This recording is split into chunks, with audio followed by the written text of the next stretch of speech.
Hey guys, welcome to BP's Crow's Nest. This is our first show. I am your host, Damnation-n-Hellfire, and joining me tonight is Berean Gaming. Berean, do you want to tell the people a little bit about yourself?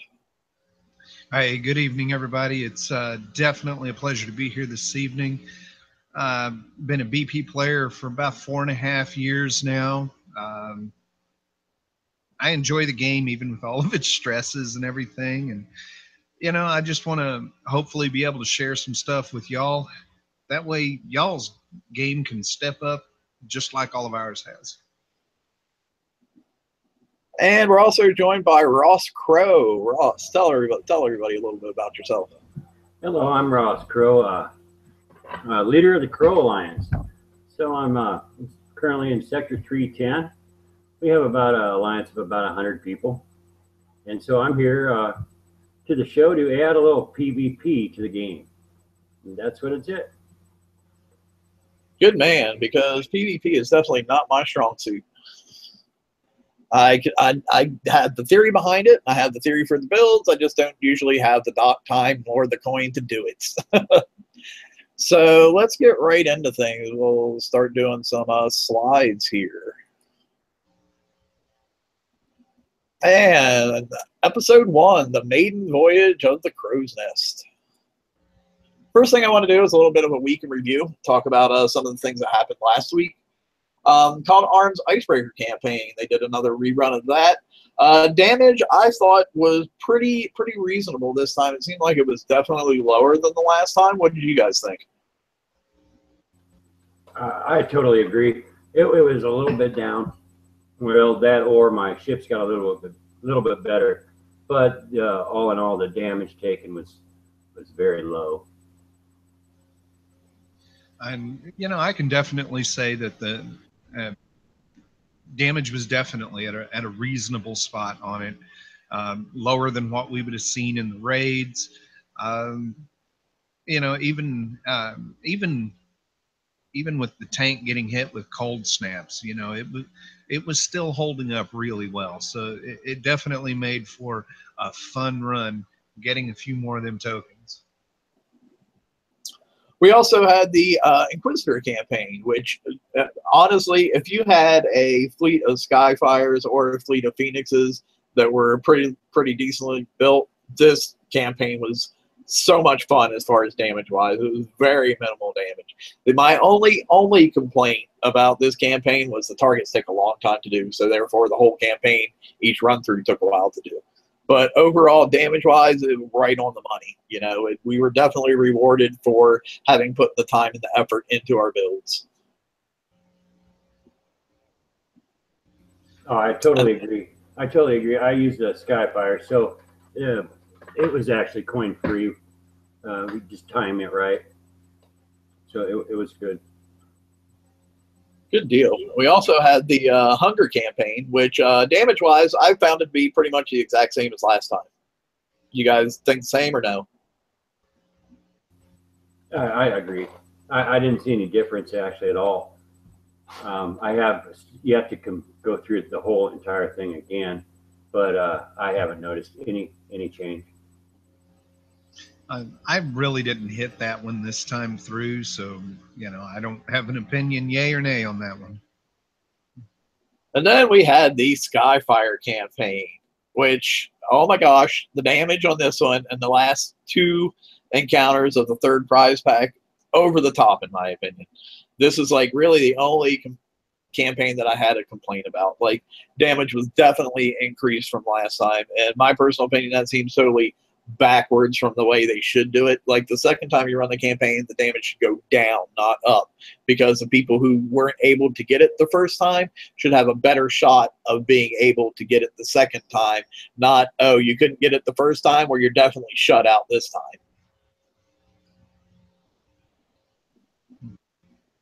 I would totally agree. This guy, I would agree. I mean, it's hard.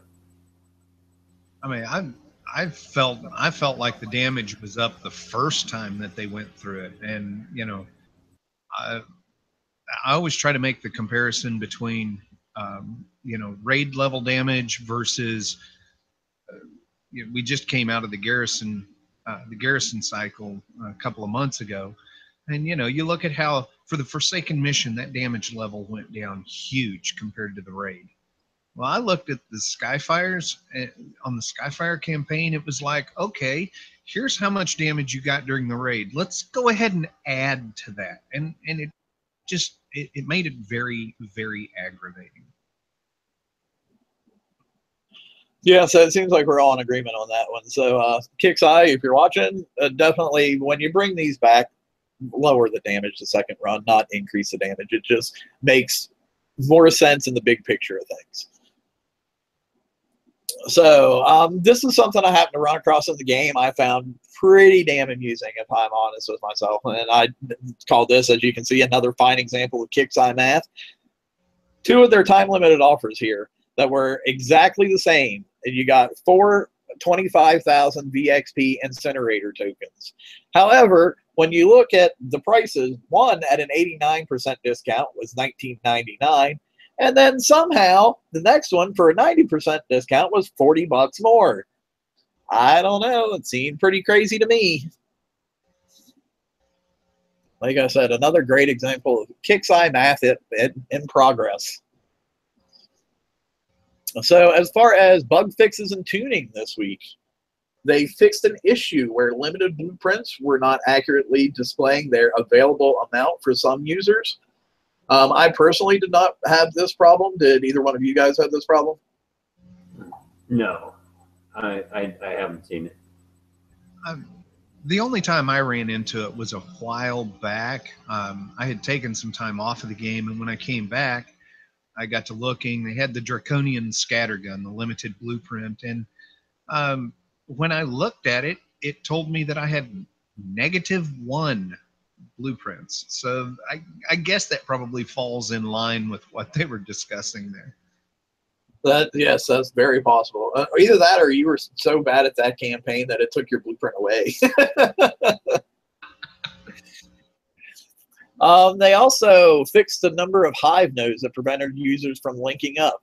I myself did not experience this, but I did see several people on the forums who were grateful that they fixed this. So it must have definitely been an issue. Yes, I've seen this issue quite a bit. So, and I'm glad it's fixed. Yeah, because being an alliance, and one of the big benefits of that is being able to link your hive up or your mega up in the hive and keep it better protected. And yeah, I could see where that would be highly annoying for people if they couldn't do it. And last on the list, we have fixed how UAV chaining range is displayed in the stat block when multiple components with chaining range are equipped. I think it just comes back to that, you know, they told us a long time ago that it would always pick the stat that had the highest chaining range and use that, but I don't think it ever really displayed that way on the blueprint, you know, for your completed ship, and now it does. And I guess that kind of makes, if you have any kind of chaining special at all, or your hull has chaining range, I guess that kind of makes that, what's that road crew called? Death from Above? Kind of makes that road crew pointless, doesn't it?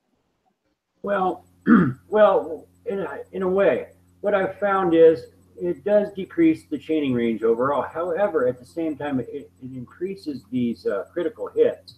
And I know it says, I'm not sure, it's a low percentage of increase in critical hits. However, being an owner of that hull, when watching that it appears to be a higher rate critical hits.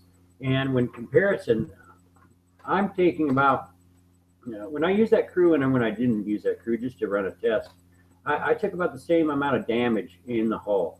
So I could say it does work as far as increasing your critical hits. Okay. And then we had the update. Berean, do you want to take this one over?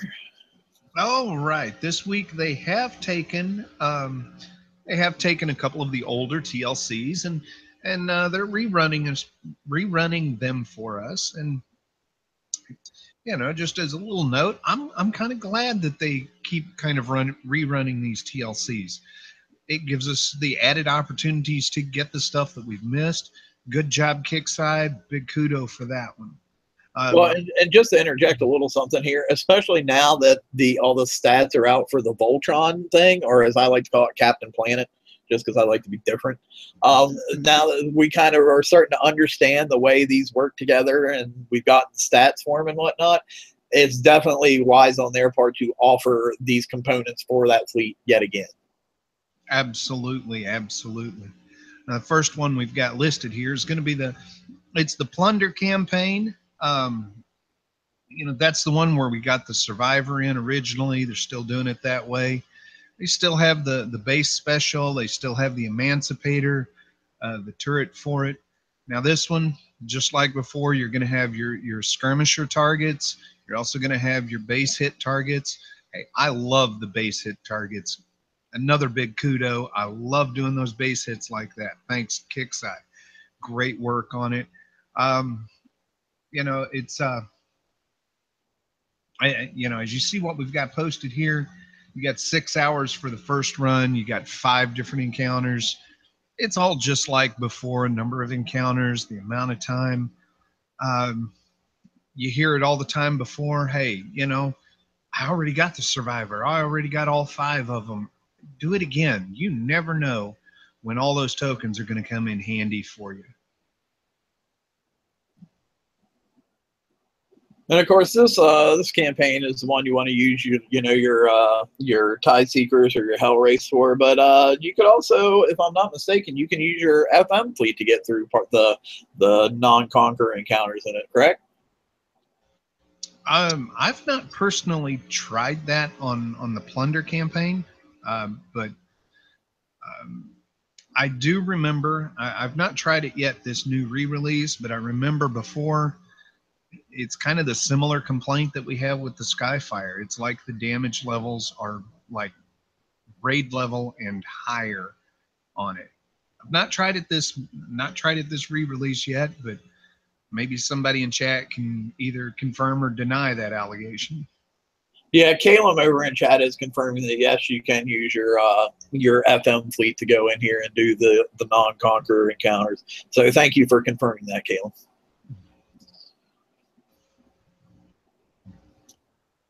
So then, let's talk about the blueprints that we'll get out of this. You got the ballistic recoil suppressor, which goes great with the Emancipator turret. Like these two, this weapon and this special, in my opinion, greatest thing since sliced bread when it comes to ballistic damage in your base. Oh, I totally agree. And this combined with the faction, this can be just a stopping feature right here. These two alone, with the correct faction feature, you can be an effective base. And like, I don't know what you guys run on your Emancipators, but I personally also had the EM rails on it for those extra crits.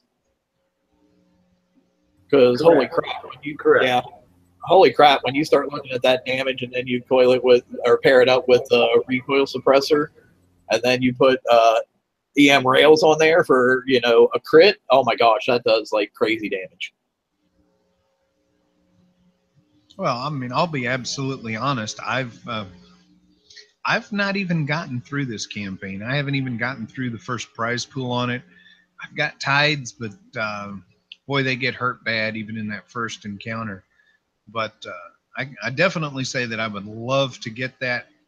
That Emancipator has a massive range. It does a lot of hurt. There's a lot of people love hiding their ballistic weak conquerors kind of out of the way. Beautiful weapon to make them wake up and go, oh, wait, I'm getting hit. This is a required turret for a high-level base to stop a variety of fleets. The fleets coming in now are they're not all one style at the same attack, and you will want this turret definitely. for all high-end bases. I am such a fan of this turret. I think I currently have 5, maybe even 6 in my base. So, and then in this campaign, we also get the Survivor.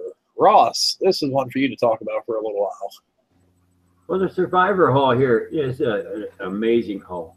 Now, what I personally like about this hull is this penetrative bonus effect applied to each rival in the fleet, which means that if you put this hull with, say, your gluttonies, with the muddle missile, you're picking up the penetrative deflection. You're able to take a lot of damage. And if you take this hull at the same time and you put this in your Pride fleet, you can then attack bases with gluttonies in the base guard. This will 21,000 penetrative deflection will get you by a gluttony in a base guard. So this here changes base hitting. If you're someone that's unable to you have a great Pride fleet, but you're unable to attack a base with the gluttony in it, which a lot of the top end bases have, try adding one of these hulls. You'll love the effect. You will be able to make it if driven correctly. You give it a shot. Now, the other bonuses are the corrosive deflection of 1500, the explosive deflection of 2000. Now, I can tell you that these I see, but they are slighter, of course, than the difference in the penetrative deflection. But you do notice those also. Now, the duplicate, or I see a lot of people thinking that if they add more than one of these in a fleet, they're going to pick up an extra 21,000 penetrative deflection. And as far as my understanding, unless somebody's I want to interject something here real quick. Okay. The 21,000 penetrative deflection will not work on boats like Prize. It has to be part of the rival line for them to get that extra 21,000 penetrative deflection down in this, and because, like, as you can see right there, it says specifically bonus effect applied to each rival in the fleet. Okay, well, what I say still stands. I can tell you that I've taken this hull in and out of a Pride fleet, and it makes a difference. And so I don't see it on the other things. But give it a shot and check it out. But this hull is a great hull. The bonus effect is wonderful, and I guess it's the corrosive deflection alone is helpful. Yeah. I mean, 1,500 doesn't seem like a lot, but yeah, it's actually more than what you think. So I think out of the 2 hulls that are offered this week, definitely, if you can only do one of the campaign, definitely try to do the one for the Survivor. My personal opinion. I'm especially sorry. I was trying to talk and had myself muted. Oh, there you go. Especially when you consider with that corrosive damage, always remember that deflections are based on the individual projectile. So that calamity that's doing some odd thousand per salvo, you have to divide it by the 5 projectiles. It's not doing nearly as much damage. So that 1,500 makes a world of difference. Well, and as was just pointed out in chat too, it has the splash damage reduction, and a lot of damage that you take from the muddle missiles ends up being splash damage. So 10%, every little bit that you take off helps. Right. I guess it could be just that 10% that makes that difference. But there's a difference that's it's helpful. Yeah, I really don't have too many other things to say about the hull other than it is a needed haul. I would it's definitely worth the TLC required to get it for sure. And we also had a rerun of another TLC. Korean? Yes, they have re-released the End Game, and I believe this is actually the third time for End Game. Of course, this is this particular TLC. Just in case you forgot, it starts off with the old Legion assault targets. So your assault fleets are going to be absolutely best for it. You do also have some base hits in it. Hoping when I go through it to record some of my base hits on it, because I don't have all of the top of the line, best of the best hulls out there. I mean, I've got some pretty decent ones. So I'm hoping to get a video on some of those hits just to share with y'all. I was testing a little bit earlier. If you are careful with these, because of them being the old Legion targets, if you have a high enough projectile speed on your Forsaken mission fleets, it's tough and you have to be careful with it, but you can make some decent headway with it. If you have a good, strong tank, don't let it get too close in on some of the scatter guns and stuff like that. But, you know, especially if you've gone in with, say, your Rhinos or your Apollos, and you're on that third encounter and you got it about halfway done, man, go ahead and drop that Forsaken mission fleet in there. It will decimate those turret targets. It's a little harder on the ships, but those land targets, oh man, it just makes short work of them. Great campaign, man. The prizes that are given in it, pretty decent stuff. You know, the turret is about so-so, but the turret special is definitely a handy special. The oppressor has its uses, and just as I said before, those tokens always come in handy, especially those structure build tokens. Man, with as hard as base parts are for a lot of people to get right now, those tokens are invaluable. Well, and even the 6-day build tokens for the boat itself, because, you know, they come out with new stuff so often. And even if you got, you know, however many oppressors that you want built already, still get these tokens, man, because they come out with a new weapon and you want to do a refit, and boom, you can do it instantaneously. I'm anxious to go back and give Endgame another try, because I think the last time I was out, if I'm not mistaken, I was able to I had like a Phoenix and a half done at that point. Well, now I have 3 full Phoenixes done plus the flagship. I'm ready to go in and just cakewalk this thing. Yeah, I'm in the same boat. I struggled through the first time of this campaign. I'm someone that I'm not a PvE fan, so I never built an Apollo. So I struggled through this. I believe it was the Apollo the first time people had used, and I didn't have that. And this really was hard for me. And this time I have the full fleet of the Skyfire. I believe that I should do fine, if I'm not mistaken. So yeah, token-wise, if nothing else, even if you're not interested in any of the other prizes, token-wise, this campaign is for sure worth doing. Most definitely. You know, the first time it was out, I didn't have anything to effectively hit it. The second time it came through, I was a little time pressed, so I ended up only getting one of the oppressors. I was using my Rhinos, and you know, as they kind of got hurt, they got hurt pretty bad. I put in my Punisher tank for a short time, and then I finished off with my Forsaken mission fleet on those targets, like I was commenting.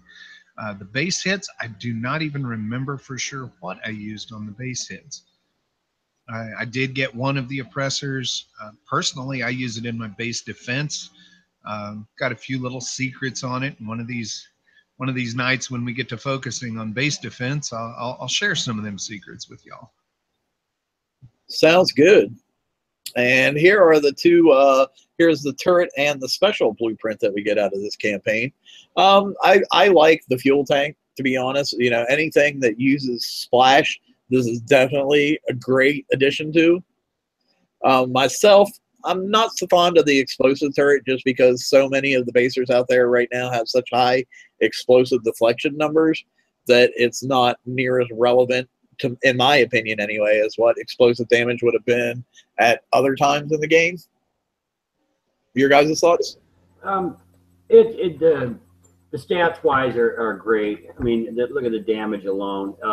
You know, that's great. I personally do not use it because I'm not requiring that type of damage. But I can see its use. I happen to have other turrets that I use instead, but it's a very good turret. I would, it's one you want to have. Yeah, stats wise, you know, definitely on paper it does look pretty good. Even when you look at the base information, you know, you've got a 30,000 damage with only a 3 salvo. That's 10,000 base damage for each individual projectile. Yeah, that's not going to clear the deflection on some things, especially when you consider that you have to assume that any ship coming into your base has the 50% off on turret damage. But when you add in things like even the special that came with it, I mean, an additional 75% damage, that takes you up to 1,750 damage per individual projectile. You have other specials that add more damage to it. I mean, this quickly starts turning into a pretty powerful thing. Yeah, it's not going to overcome your big deflection ships. That's something you just run into. But if it does not have explosive deflection, a turret like this with a few specials, just a couple of really decent specials, it's gonna eat some ships up fast. And you know, the big key about it, if you can make it survive from mud gluts, it does do the submersive damage. You have a chance of eating up a mud glut fleet if you can survive, if the turret can survive the muds. One thing I will say, even though I am not personally a big fan of this turret presently, if you don't have it, try your best to get it, because you never know when the next base, you know, flavor of the week baser is going to come out that has a weakness to explosive. So even if you don't currently use it, it's always a good idea to have it in your pocket. That way you can, if you need to, you can go out and get some base parts pretty quickly and re-equip it as the case may be. Well, and alone, the stats alone for the fuel tank, the special. Now the 80% splash and the explosive damage of 75%. That without the turret alone is just worth having, in, you know, in your base, just in your disposal to have, because we do not. You're right. We just don't know what's to come. Now that's a huge bonus. And then the main prize, you know, for the final encounter, the mastery thing that you can run through 5 times, is the oppressor. Ross, you want to talk a little bit about this? This oppressor here, it's a great hull. Now the reason being is because this all works well in base attacks and defense. The hull here, with equipped correctly, can fire underwater with the correct specials. So that being said, this can be a very good in base defense, not just against subs, but against other hulls also, if the right weapons are used on it. And as far as it attacks, the splash that you can now put on this hull, used in prepping alone, is amazing. That's what I've run into lately, and so it's just amazing. I've seen the sloth, and then I've seen this, and this has honestly been comparable to, in my opinion, just to the damage I've seen done. Now, I've used this myself as a blocker. It does really well on ballistic damage. So I've used it in base attacks to, I used to use it with the Liberator, and I'd put it with the fleet of 4, and I would make, and so all the ballistics would aim at that, and you could drive a Liberator fleet around really well.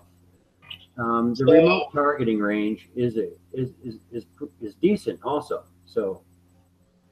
So basically, you would kind of do the opposite of what we do with our FM fleets, how we use our mortar hulls to remote target off our tank in the front. You would use this to soak up the damage for ballistic stuff, and then, you know, shoot from behind with the Liberators, kind of like the FM, only in reverse. Exactly. It's got so many uses that it's a great hull. That's just 3 uses right there that I've used it myself. As a mortar in a base attack, as a blocker in the base attack, and then as base defense. So it really is a nice hull.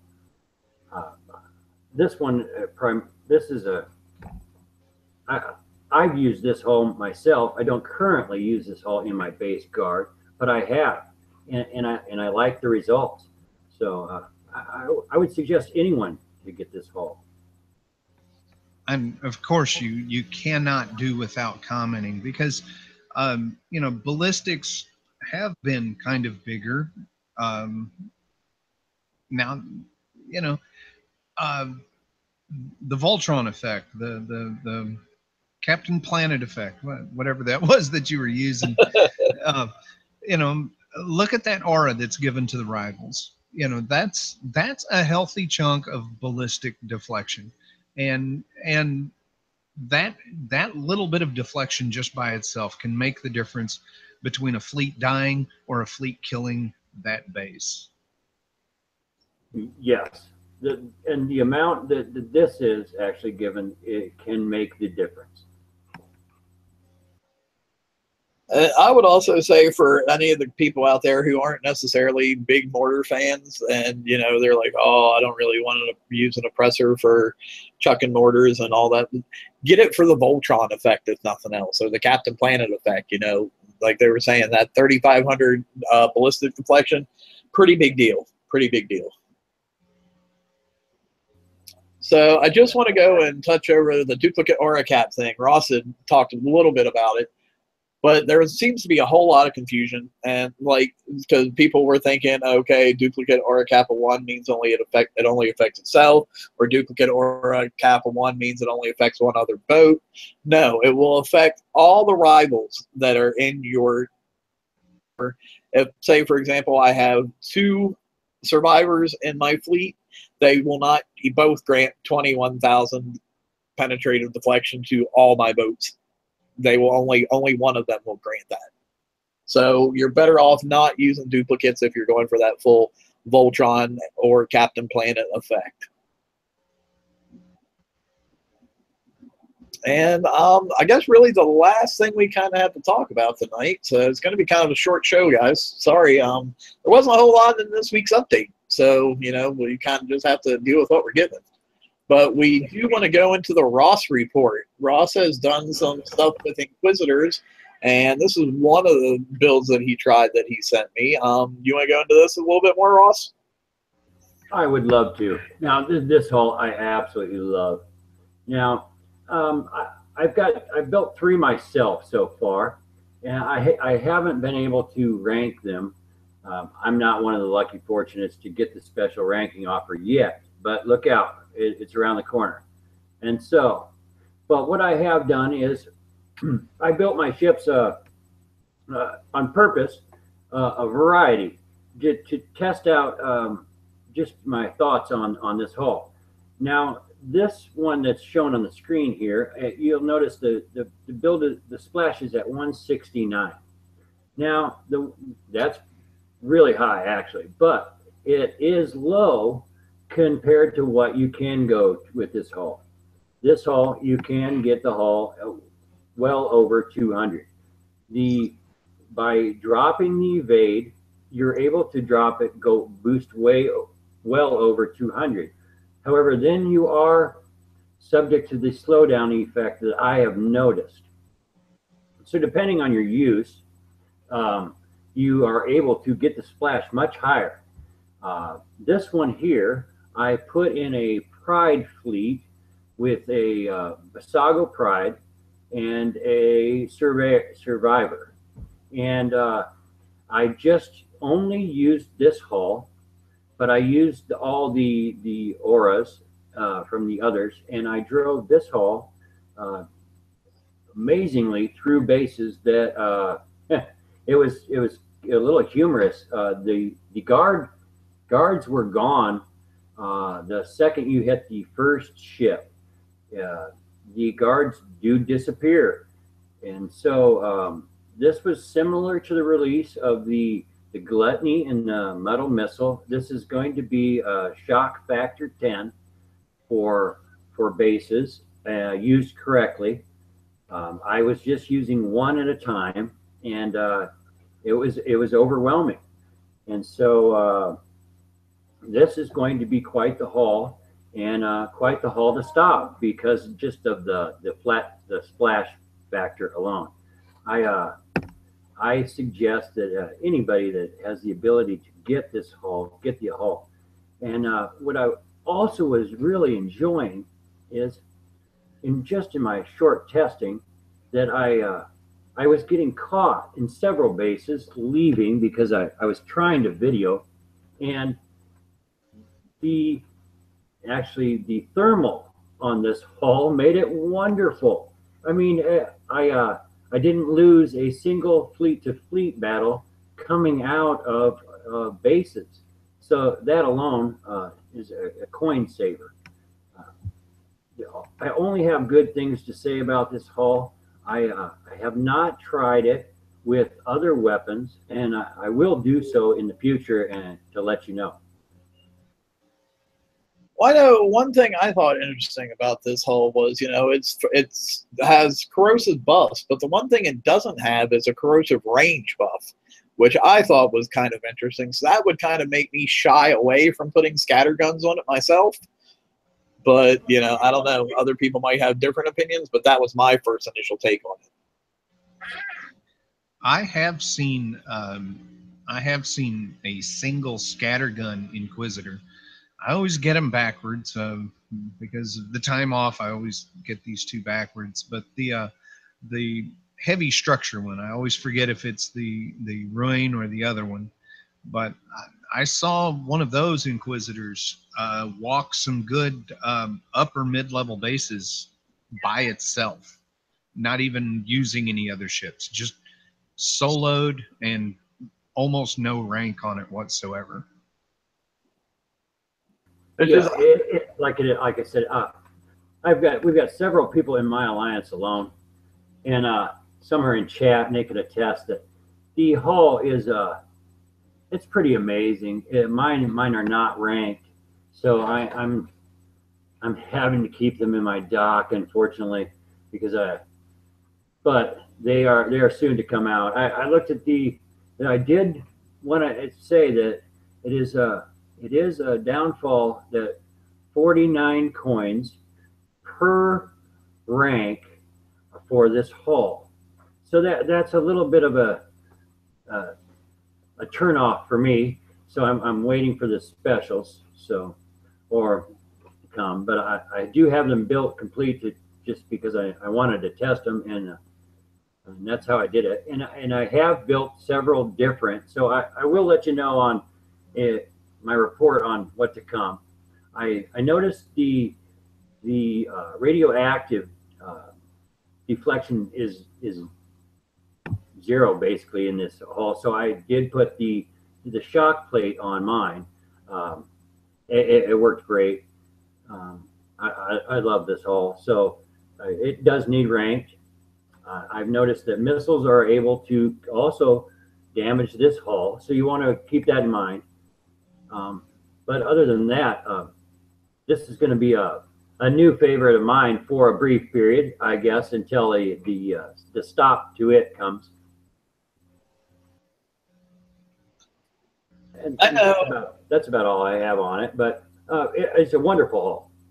I know armor-wise, the only thing I was looking at different than you armor-wise was I was thinking about doing 2 plates of radioactive and then 1 plate of war plating to help with splash, because it does have a splash damage reduction built into the hull, if I remember correctly. But there again, like we said, every little bit will help.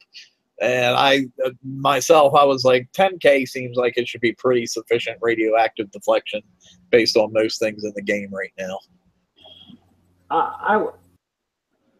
I would agree, maybe actually with you. I'm noticing I'm having difficulty with some splash, so I think I'll adjust with and we'll go from there on that. I think I agree with that. That I might have overdone it on the radioactive. I just knew it was low, so that's my starting point. I do have 3 different hulls. I did put a anti-missile on one, and then I've also put anti-mortar on another, and done a little bit different on each of the specials. The reason I do, if anyone notices, I have the engine 2 here on this hull, is because I was testing with the Pride fleet, and I was originally planning on chaining them, and to get the speed similar, I went with the engine 2, so they didn't overlap and I lose the Pride effect. But that's the only reason I did go with the engine 2 on this build.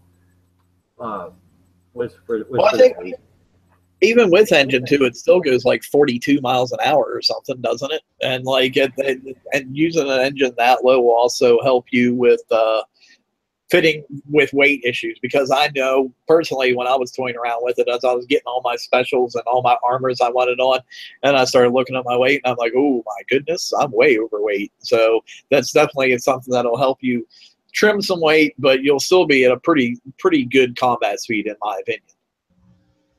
Oh yes, and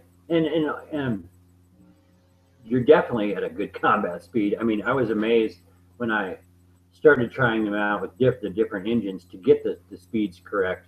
To go down to all the way down to 2, I was shocked. Yeah, I am having issues turning at the moment, but I'm not ranked, and it's running with a fleet that's ranked. So when it's ranked, it's just going to be amazing. And I know there's a couple people in the side chat asking about advice for mid-levels on doing these campaigns, especially the one with the Legion Assault targets using Apollos. One really good bit of advice that I have is keep small pinches around. You know, small pinch those corrosive turrets, because I myself, when I was using my Apollos, that's what I found that did the most damage. Oh, most definitely. Yeah, small pinch is your friend, and you know, if you've got the crew, if you've got if you've got an officer and all of that stuff, you can build one of the small pinches for like 12, 13 minutes each. You know, so you could, if you've got a lot of space on your launch pad, just build them. Think to yourself, you know, hey, I think I'm going to hit that campaign tomorrow. So the whole time I'm playing tonight, when my launch pad's not building nothing, another small pinch goes in the oven. Build them up, and you'll be so thankful that you did in the long run. It can make the difference between struggling with hours of damage for that campaign to having very little damage. And if you have 25 small pinches and there's 3 of those corrosive turrets in the target, don't be afraid to wait for your retreat button, go out, come back in, and use a second pinch on another one, and then wait for your retreat button, go back out, and use another pinch on the last one. You know, you got a little bit of time to do these.